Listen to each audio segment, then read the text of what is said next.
Hi, welcome to my channel to listen to sinister stories. In the midst of a blissful first year of residing in my new apartment, darkness crept upon me with the arrival of a man who would forever haunt my memory. To truly comprehend the horrifying events that unfolded, it is vital to understand the layout of our apartments. The crucial detail being that a wall separated my balcony from his, with a narrow 2-foot gap serving as a pathway between them. Up until this point, a kind lady had resided next door throughout my first year, respecting the boundaries of my space unless invited. The chilling encounter with my new neighbor occurred when he was unloading groceries from a large truck into the parking space adjacent to mine. Upon my arrival in my car, the man and his apparent girlfriend were observed transporting boxes from a store named Costco. Their conversation abruptly ceased as I exited my vehicle, though I offered them a friendly nod before proceeding to the elevator. Unexpectedly, the man hurriedly placed his boxes down and rushed over, urging me to wait for him. Obliging his request posed no issue for me, as being a good neighbor was second nature.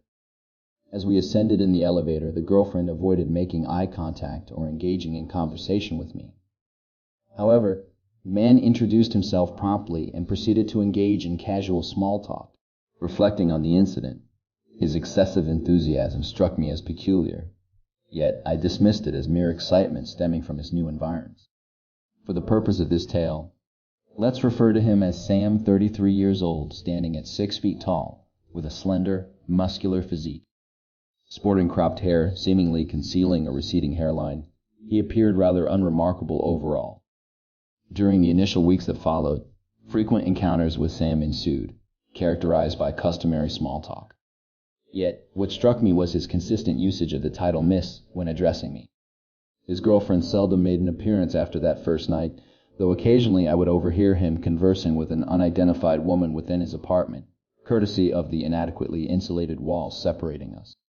One fateful evening, approximately 3 months after Sam's arrival, my boyfriend and I found ourselves nestled on the couch, engrossed in a movie.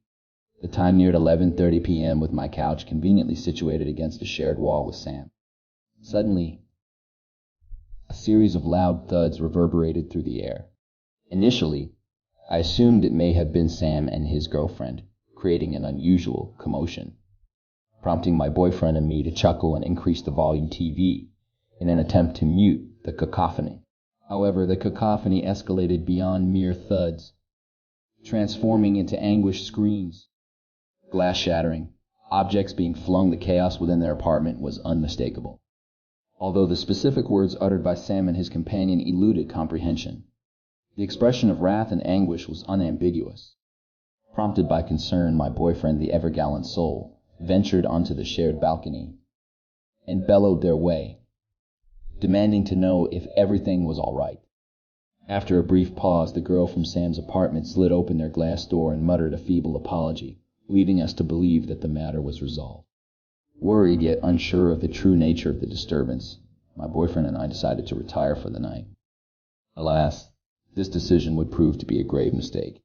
Regrettably, I awoke around 3 a.m., startled by the resumption of blood-curdling screams. My attempts to rouse my slumbering boyfriend proved fruitless, and venturing alone into the unknown at such an hour appeared perilous. Standing at a mere 5 feet tall, I confronted a painful dilemma. Though summoning the authorities seemed prudent, the suffocating grip of drowsiness convinced me, albeit foolishly, that it all must be a dreadful dream.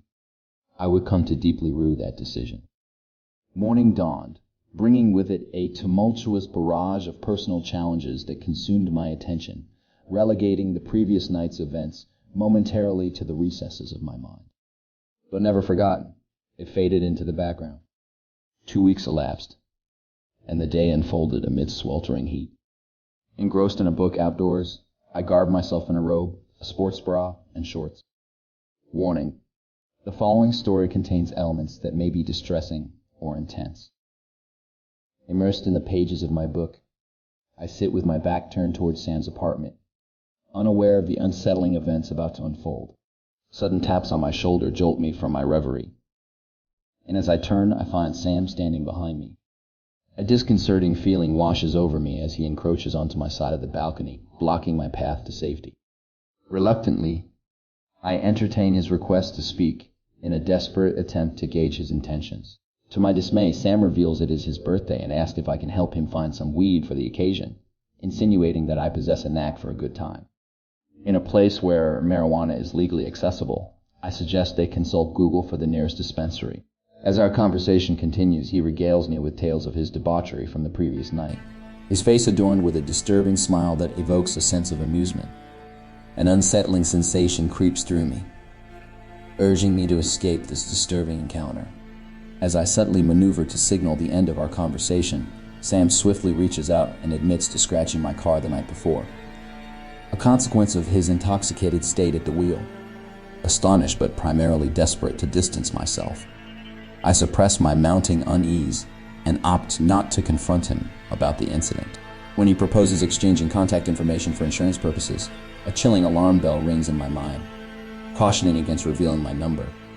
Attempting to alleviate tension, I half-heartedly joke about knowing where he lives, stating that I could simply knock on his door for his insurance details. Seemingly undeterred, he promises to leave a note with his information on my door while insisting on providing cash instead of involving insurance. An hour passes, and my unease festers. Descending downstairs, I venture to inspect the damage inflicted upon my car. As anticipated, fresh scratches adorn the driver's side door, albeit shallow enough to dissuade an immediate call to the insurance company. Troubled by the unsettling aura surrounding Sam, I opt to let the scratches remain, avoiding further entanglement. A potent intuition tells me something is dreadfully amiss with him. Despite the absence of any overtly bizarre occurrences on that fateful night, the following day, a Saturday, finds me alone, preparing for the work week ahead. Seeking solace, I find myself engrossed in an action movie, my feline companion nestled against me. Oblivious to the impending terror, I bask in the cinematic experience until an intense banging resonates through the hallway outside my apartment. Startled by my cat's sudden distress, I lower the movie volume, only for the cacophony to escalate relentlessly. Anxiety takes hold as I rise from the sofa, apprehension gnawing at me. Dread engulfs me when I hear those 5 words nobody wishes to hear behind their door. Open up. It's the police. My stomach plummets, twinged with panic. Just the previous day, I had fibbed to Sam, concealing the fact that I did possess a joint and had indulged in its consumption on the balcony roughly 20 minutes earlier. A blur of fear and intoxication ensues as I desperately strive to compose myself, determined to appear unsuspecting when I confront the officers. Peering through the peephole, I am met with the chilling sight of a police officer's face, magnified by the close proximity. Gathering my courage, I swing the door open and come face to face with 6 armed officers, my heartbeat pounding relentlessly in my throat. We stand on the precipice of a moment teetering between absolute terror and a revelation that will forever alter my perception. Calming my racing mind, the lead officer discerns my genuine fear, assuring me that I am not in trouble. However,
voice as he thanked me for granting them access to my apartment.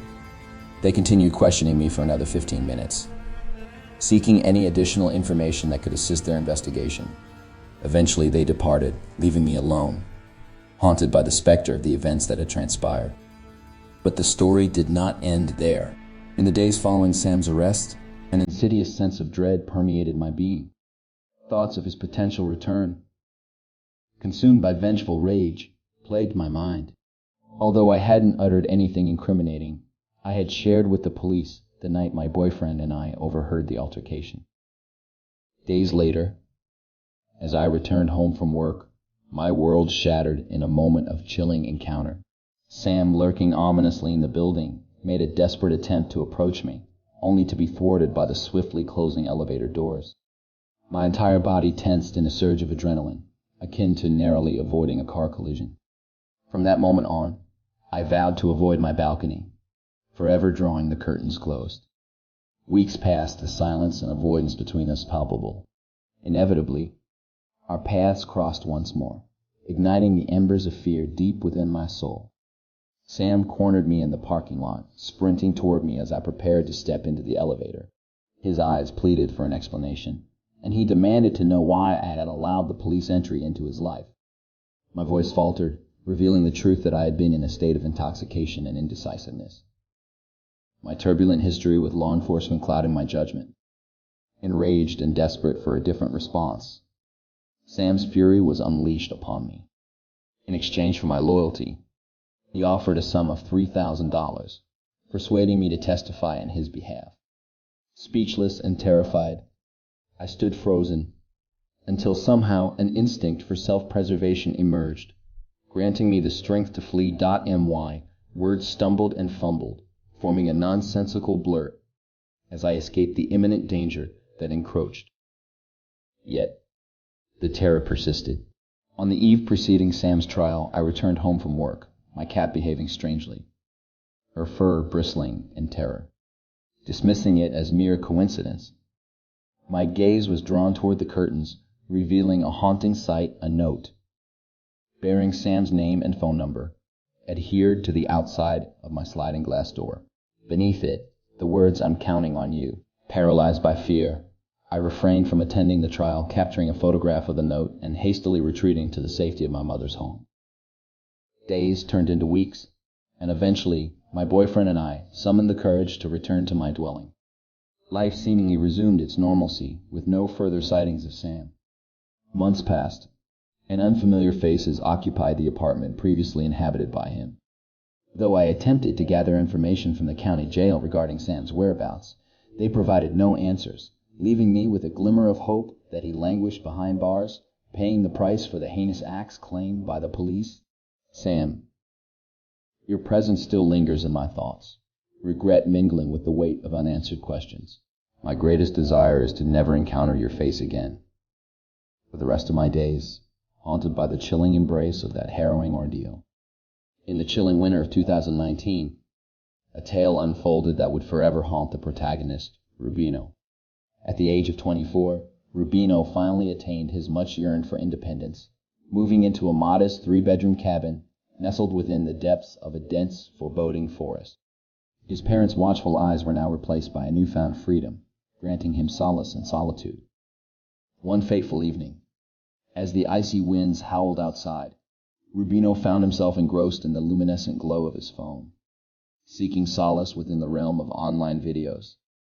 The hour was late, the hands of the clock inching closer to midnight, when he was interrupted by an unnerving sound echoing ominously from beyond the cabin walls.